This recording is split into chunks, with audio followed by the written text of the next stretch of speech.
thing on? Go for it. You want me to go? Just lead the show. You can do it. Lead the show? Lead it. Because last week, I led the show, and You had the momentum. I said, I'm going to take control on this, but I asked you this week to show me something. Show you something. I really wanted to see, because there's a strategy we talked about last week with things with, borrowing against a whole life policy and doing all these strategies. So I asked Dustin to go into this. So, Dustin, you ready to do this thing? Man, we took a little heat. I feel like a kid. I'm swinging my feet in the bar stool here and everything. We took a little heat last week, right? But I want to show another way about it, right? So the whole idea of overfunding a cash value, cash policy, cash life insurance policy, and then using that to borrow against, I want to show you a way you could do it for free without, being weird and saying, oh my God, there's some sort of trick or there's some sort of cost or anything like that. So that's the game plan. And we're a little remote today, as you could tell. So if it looks a little different, we're taking the show on the road to the FinTip studio here. So that's what we're going to do today. Are you ready to learn something? Yeah, I'm definitely ready. I'm excited about this. I want to see what you got. I asked you to put something together for me for this because I know it's a strategy we have, but I also don't think others are aware of it, and I know you're really good at talking about this one. Well, let's go over to, we got the normal one here. Yay, it worked. Hold on, let me do this right here. The handy dandy boy. Now you're gonna keep that there. Yes. Yeah. No, you need to change it. You change it. There you go. Oh yeah. So what we've got here is now, Eric, if we need to cut to it, we've got the board here. Look out. We don't just do numbers, right? We got this figured out. Yeah. Okay, so let's, I'm going to use a similar example. You had about $110,000, I think 2 years in a row overfunding, right? Correct. So I'm going to make it even more simple. I'm going to take the 10 out. We're just going to use 100,000, right? So let's say somebody goes, I like the infinite banking system thingy, and I want to be a part of that, and you were going to overfund this policy. Well, let's say we have $100,000 in your brokerage account. Maybe some of you know this these days, but you can actually borrow from your brokerage account. The brokerage firms these days, in particular with us, it's Goldman Sachs. That's who we use. And so what they do is they say, if you gave us $100,000 in a brokerage account, you can invest it, and I better just put X, Y, Z, Z, Y, X. You know what I mean? The ticker symbol and the portfolio you build is up to you, but you can invest that money, right? Some people use margins, some people don't, whatever. Today, we're going to pretend that this is your one and only $100,000 in cash. Now, you're invested, maybe this yields a total of 4% or something in terms of dividends and interest, and hopefully it grows for you as well. So now, instead of taking this money and going into some policy and giving up all these investments and your yield and whatever, you can go to the brokerage firm, in this case Goldman Sachs, and say, I'd like to borrow from this. They're totally cool with it because they have your $100,000, right? There's no risk to them. Yeah. So they've got your dough. So, for example, with the markets being volatile right now, Goldman Sachs says, we will loan you 65% as a line of credit against the $100,000. Simple math. We can say, well, I can borrow an additional $65,000, if you're into that, keeping the, quote, policy, but in this case, your brokerage account, and keeping the investments. What's that going to cost you, this $65,000? There's a cost for everything, right? Well, Goldman Sachs and everybody that does this is not unique to them, but they say, well, we've got your money. There's no risk to us, so therefore, whatever it costs us to let you borrow that money, we're just going to pass that on to you. That's the only interest we'll charge you. So let's say this is, we'll do an @ sign at 3.5%, right? And the rates just vary by, well, the bond market's incredibly volatile today, or this year, but let's say that that's the rate for the moment. Maybe it fluctuates 1/10 of a point day by day. What just happened? Did everybody do the math already? Eric, did you do the math? Did you figure it out? Huh? Yeah, well, the fact is here, wait, I got to get my camera. Oh, right. man. So you're good. You can just leave it on. I flipped the camera to you. I'm trying to learn this. So, yeah, I mean, the fact of the matter is, if we're looking at this, the idea is we're going to continue to grow the $100,000, yeah, just as you would in a whole life policy. Ooh. The difference is we don't have any type of locked away money in a whole life policy. We don't have any costs of insurance that are there, that are underlying, that are actually potentially tanking the plan. There's a lot that comes into play here that allows a lot of opportunity. Now, I have a question for you, though. And then I'm going to take it one step further. Okay. Always adding good stuff for you. So let's see what you got. What you got? Okay, so what I was going to ask, though, because this is the question I know that everybody's going to be asking on this. That's nice of you. The stock market.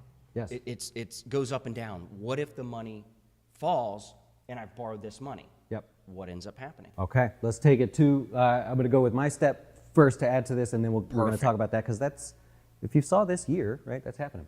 So some of you may have done this math and found out, well, if I'm already yielding 4% and they're only asking me to pay 3.5%, that means I'm borrowing this for it's a net positive, right? You can just call it a wash if you want, after taxes and stuff. But I get to borrow this money, which is not taxable, by the way. And it's not costing me anything as long as I keep these positions and do whatever. You could imagine how quickly you could say, well, I'm going to go with the dividend XYZ or the qualified dividend XYZ fund or whatever it is. That's not an actual fund.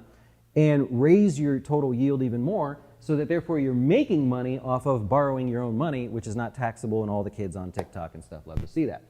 Eric's question, what happens if the market falls? I've got $100,000 in here, some time passed, and all of a sudden we have a 2022 like we're having here at the moment. We're only borrowing 65%. So your account value can fall to as far as $65,000. What percentage of a decline can you afford to have? Should we put it? I was going to say, 35%. Make it a contest? No, it's easy to figure out, right? So you can afford a 35% drop. The key to this is, I won't just let people blindly do this. The key to this is, how does this portfolio move relative to the market? Is it a 1-for-1, meaning if the market falls 10, you fall 10? Hopefully not. Is it like a 1 for 0.80, right? Meaning you're moving 80% of the speed of the market. The key to this, and the fun part, is to say, we want the slowest moving portfolio that we're participating as much as we can with the market, and anything that we're missing, that we didn't get the normal S&P returns, we get that from the yield. So we're taking the growth expectations and the yield on top of it to say, we have a 1-for-1 portfolio, but we're not going to fall 1-for-1 with the market. That's the goal anyways, I mean, in a perfect world. Make sense? So are you telling me that it's not a smart idea probably to invest in just, let's say, a hot one right now, Tesla or something like that? Because the fact is there's volatility. Huge. And at any given time, if it drops 35%, then you're getting a phone call. You're saying, in trouble. Hey, Well, there's no phone call. It's automated. By the way, any brokerage firm, margin accounts, anything you're using, there's no phone call anymore. But sell the funds. It's just an automatic. He's out. Well, if you had only, let's say, Tesla, right, to make a big mess of it, because that would be a mess if you had that, then this number's not going to be 65%. This number is going to be 45%, right? Yeah. So the brokerage firm is going to look at the positions you have. We want to present them with as good a looking picture as possible so that they automatically figure out, oh, he's only moving 60% the speed of the market, we'll loan him the full 65. You show up with Tesla, they're going to be like, we don't know what that Musk guy is going to do. We'll give you 45%, and maybe we don't even want to do that. Yeah. Last things, credit checks. Credit check. I'm going to go back to the seat. See where I am? Right here. Oh, credit checks. Welcome back to the seat. Yeah, hey, it's good to be back in the studio here. There's no such thing as a credit check because you have the collateral, right? So there's no credit checks, there's no payment history, payment, what am I trying to say? Payment, monthly payments, hey, give us some money.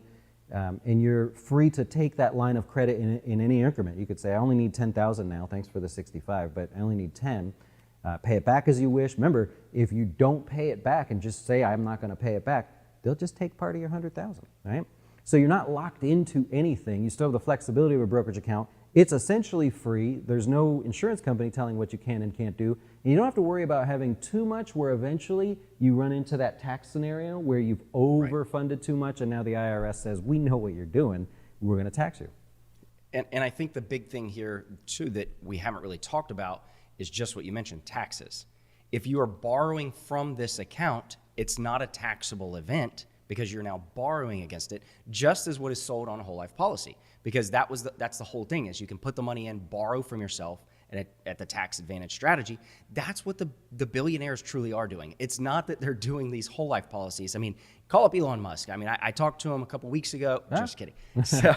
So the idea here is that you are borrowing against this, and that's something that he would do. Borrow against his company stock, be able to live, take a ridiculously low salary from his job because he has so much personal stock that he can actually borrow against to continue on and not have to worry about the taxes. And one last thing to answer the inevitable, what's going to happen here. You guys are tough, right? People are tough online, but we can disagree and still be friends. I always take that approach. But someone's going to say, wow, what do they get for doing this? What does Jazz Wealth get? We actually get nothing. Right? There's no incentive to us at all. We don't somehow get a finder's fee, referral fee, commission, or any kind of interest on what you have there. It's just something we offer as part of what we do anyways. So that's number one. Number two, there's actually no cost to do it. Any other company, brokerage firm, whatever, that says you can have the line of credit, but you need to pay $500 or whatever, you don't need to pay that. I mean, it's 100% free with literally no strings attached. We have nothing to gain from it at all. As fiduciary advisors, we'd have to tell you anyways if there was. Yep. So with that being said, super cool strategy. Another video. Whoa, I just Good made a drop Lord. there. Got this thing done. I love my coffee. Yeah. So it's ready to go. Oh. All right. Well, that was awesome strategy. Love it. As Dustin usually says at the end, but hit the thumbs up button, throw us a comment. We appreciate you guys watching, and we'll catch you again together next Friday. Love it. Adios.